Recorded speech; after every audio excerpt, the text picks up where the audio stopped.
Hola, buenos días. Espero que os encontráis bien y también vuestra familia.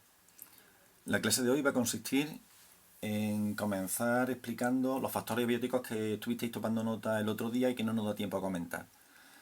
Los factores abióticos del ecosistema que estuvimos viendo el otro día eran por un lado la luz, el agua, la temperatura, los gases, la composición del suelo o del agua y la situación geográfica.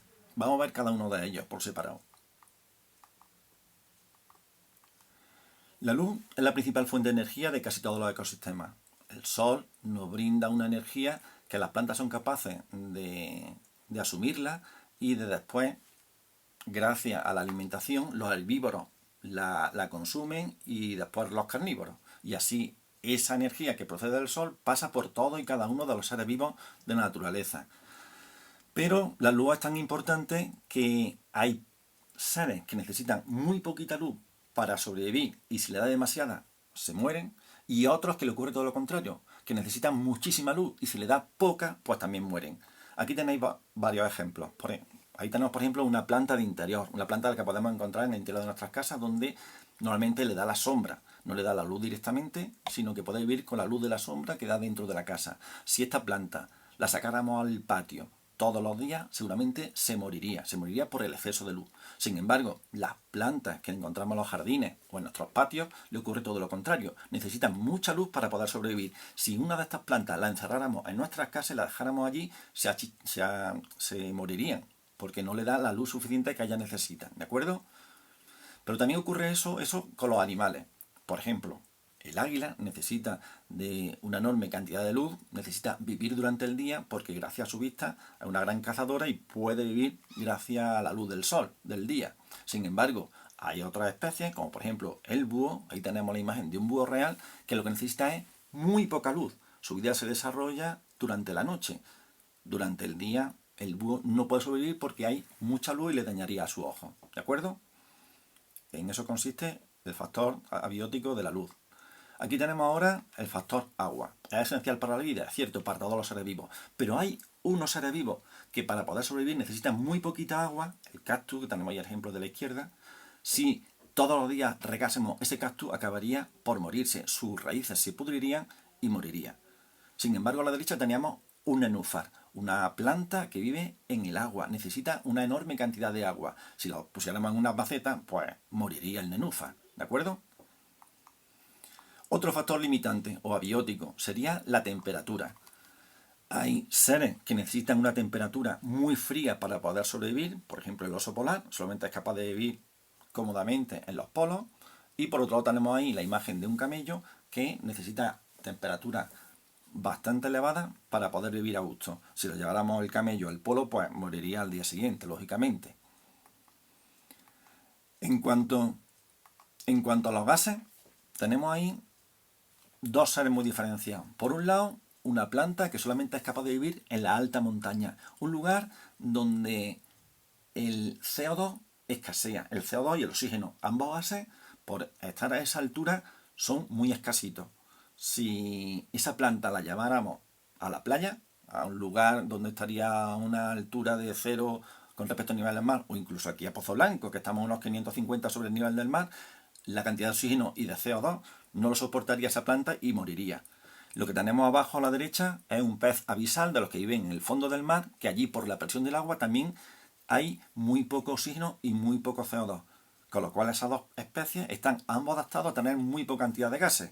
Sin embargo, hay otras especies, como los líquenes, esa especie de hierbecilla que suele aparecer en las ramas de la encina de nuestra sierra, no sé si lo recordáis verlo, bueno, pues eso es un líquen, que es un ser vivo, que veremos más adelante otra vez esta imagen y ya os diré por qué, que necesita un lugar donde haya oxígeno bastante puro. Necesita gran cantidad de oxígeno y que sea muy puro. ¿eh? Así que el CO2 y el oxígeno son determinantes para que puedan vivir una especie u otra. La composición del suelo o del agua, por ejemplo, ahí os he puesto una trucha. ¿Eso qué es? Un pez que solamente puede vivir en agua dulce. concretamente los cursos altos de los ríos, donde el agua es muy pura, muy cristalina y fría. Sin embargo, a la derecha os pongo la imagen de un pez espada que solamente puede vivir en el mar. No puedo llevar un pez espada ni a un lago, ni a un río porque moriría. Necesita sal en el agua en el que se desenvuelve. Sin embargo, una trucha solamente puede vivir en esos medios. Si cogiera una trucha y me la llevara al mar, pues también moriría. ¿Lo entendemos? También hay plantas que, en cuanto al suelo, pues necesita que sea un suelo rico en calcio, o un suelo rico en potasio, o un suelo rico en nitrógeno. De ahí que tenemos que estudiar la composición del suelo para ver qué planta es la más adecuada para que viva en un determinado lugar. Y por último, vamos a ver el último de los factores, la situación geográfica. ¿Eso en qué consiste? Eso consiste realmente en un montón de factores al mismo tiempo. La altitud, la profundidad, la exposición del sol, la vertiente, los vientos. ¿Qué imagen he puesto ahí? Ahí he puesto un narciso bugey. ¿Y eso qué es? Pues esa es una planta que solamente se da en un lugar del mundo. Concretamente en el que vosotros visitasteis este otoño. Cuando fuisteis a hacer senderismo por la Sierra de Cabra, esta planta se daba allí. Lo que pasa es que no era época de floración y entonces no la pudisteis ver. Pero el único lugar del mundo donde se da el narciso bugey, que es esta planta, es allí en la Sierra de Cabra. ¿Por qué? Porque está en una determinada altitud y latitud, porque está en una determinada altura con respecto al nivel del mar, porque le da el sol de una forma determinada, por la climatología de aquella zona, porque es una zona muy caliza, etcétera, etcétera. ¿De acuerdo? Eso se llaman endemismos, los seres vivos que solamente son capaces de vivir en unas situaciones geográficas muy concretas.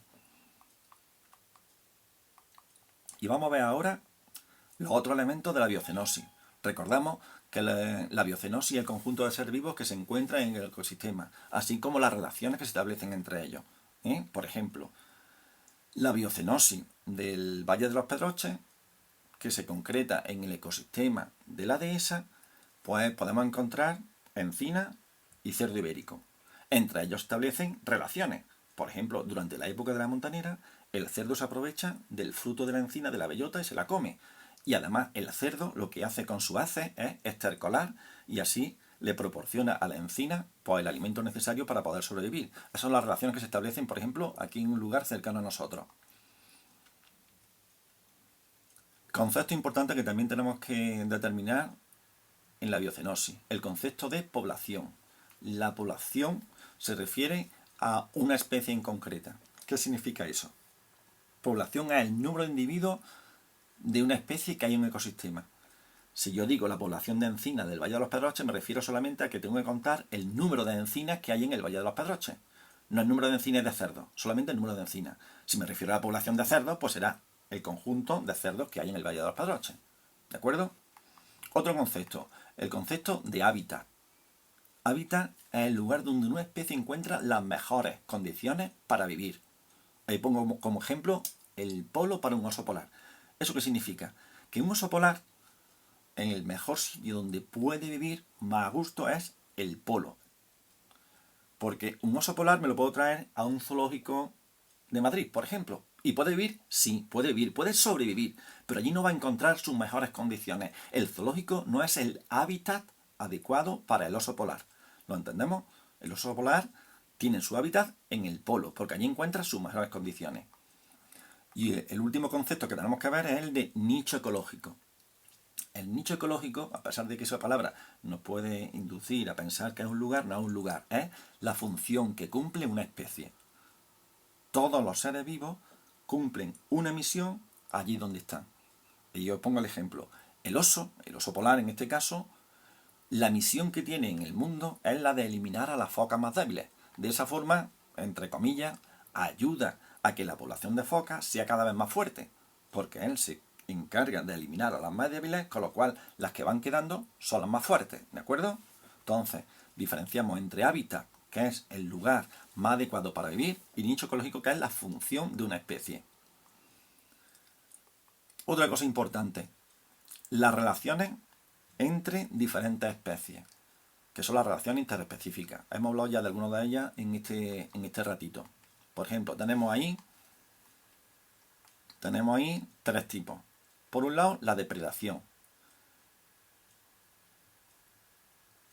La depredación consiste en que hay dos especies, una que lo que hace es capturar a la otra para comérsela, ¿de acuerdo? La que captura es la denominada depredador. y la presa es la que se come el depredador. Por ejemplo, gato y ratón. El gato es el depredador y el ratón es la presa. Otra relación interespecífica, la del parasitismo.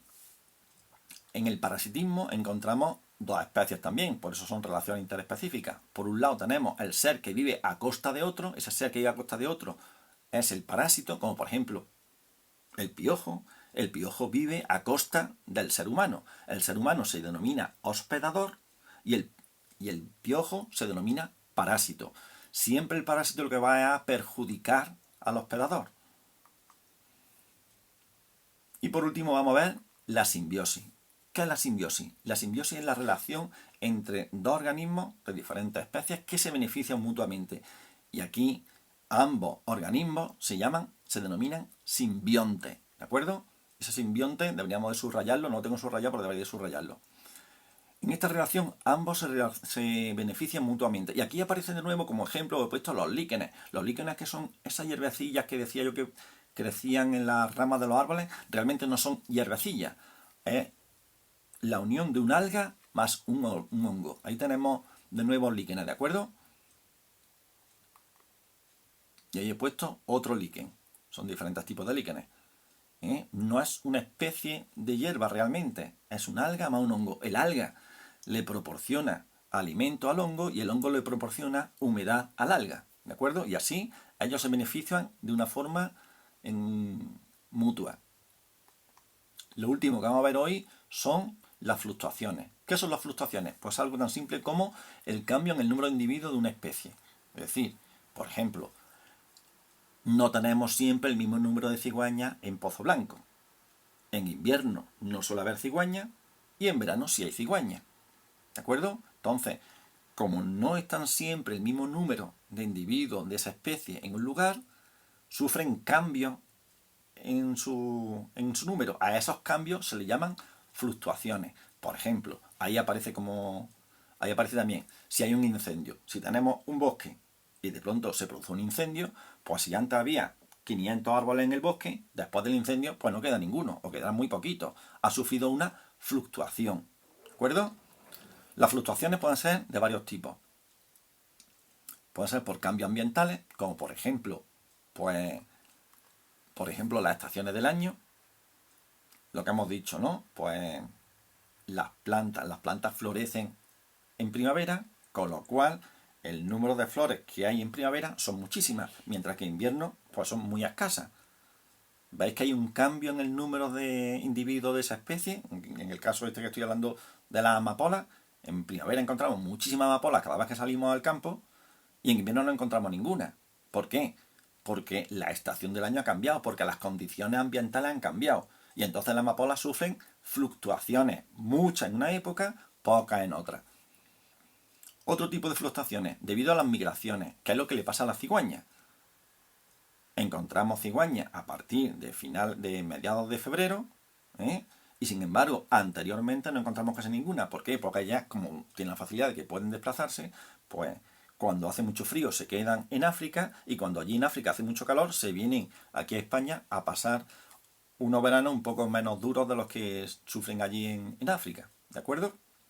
Y por último, otro tipo de fluctuaciones, quizás no sé si resulta un poco complicado entenderla, es la desproporción presa-depredador. ¿Eso qué significa? Pues algo así como que si en un lugar, ahora voy a poner el ejemplo de los... Bueno, aquí aparece el ejemplo de los conejos, de los lobos.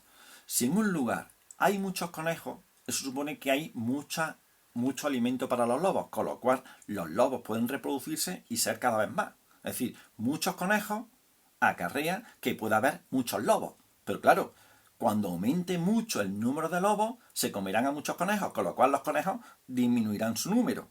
Al disminuir el número de conejos, resulta que los lobos van a encontrar poco alimento y también va a disminuir el número de lobos. Aquí tenéis el ejemplo en forma de gráfica, pero con gatos y con ratones. Si los ratones crecen en número, los gatos también podrán crecer en número. Cuanto más ratones, más gatos pueden comer. Sin embargo, al haber muchos gatos, ¿qué pasa? Comen muchos ratones, el número de ratones van a descender. Y al descender el número de ratones, al poco tiempo, el número de gatos como van a pasar hambre, también van a descender. ¿De acuerdo? Pues aquí se acaba la clase de hoy.